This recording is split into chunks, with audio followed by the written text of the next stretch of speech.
pod sjajem zvezda ove noći, što moj nosi mir za dragim likom u samoći, čeznu oči.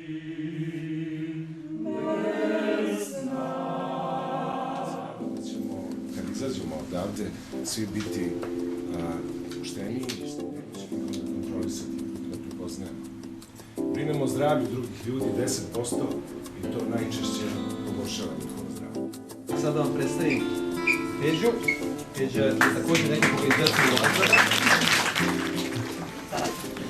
Dobro, molite se, ključe vrata da vidite. Mi ćemo pružimo nogi onda sa u vezi sa vašom zonom komfora, kako lako generalno.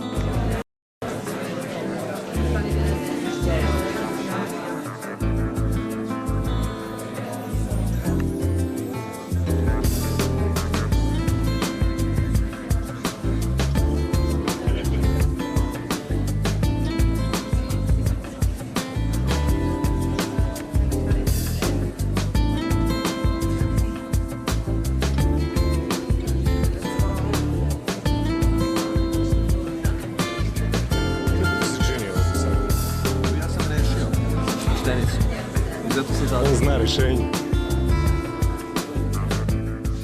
Imat ćete 10 sekundi, neko od vas, i lepo pročitaći temu, reći će nekoliko rečenica od toga. Visok. Da se javimo ili? Dajte mu ruku, što bi rekao pozdravim.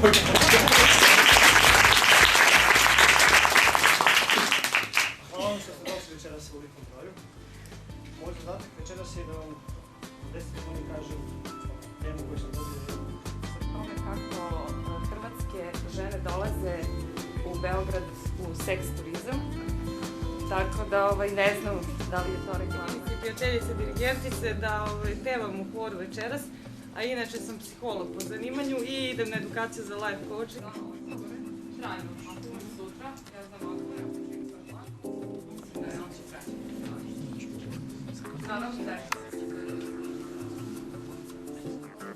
Pitanje koje to primenjujemo da je zaista praktikovanje zahvalnosti nešto što daje tu vrstu sreće. Znači da imam problem, ali osjećam neku vrstu sreću, energiju da želim da idem napred, da nisam usvoje. Jer šta je problem? Verovatno većina vas nije iznenađena kad sam rekla zahvalnost. I većina kaže, jeste, dobro je biti zahvalan.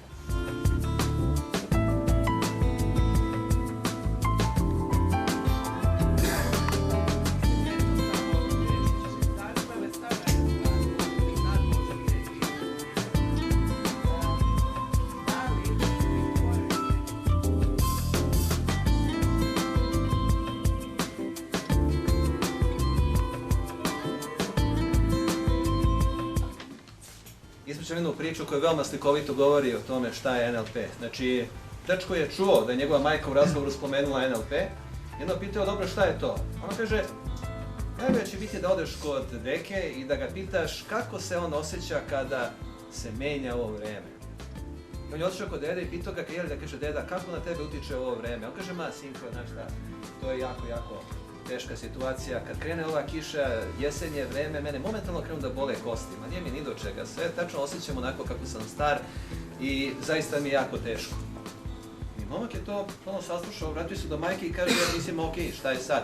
Mislim, deda mi ispričao ga bole kosti i nije mi dao odgovor šta je to NLP. On kaže, sad idi, pa ga pitaj šta je to čega se seća kada ste ti, brat, bili deca? I kaže, deda, šta je to čega se sećaš kad smo, brat i ja, bili deca? On kaže, jao, znaš šta, to, evo, i sad mi suze idu od smeha, vas dvojica ste se zaključili u kupatilo.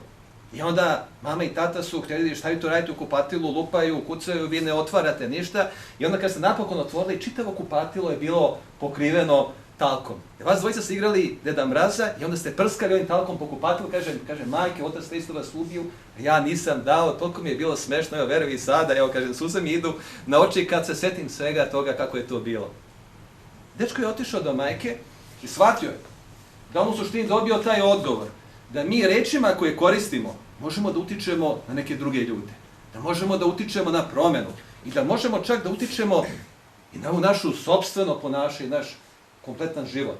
Samo na taj način što možemo da koristimo neke druge reči. Naprimjer, sjetite se motivacijnih govora.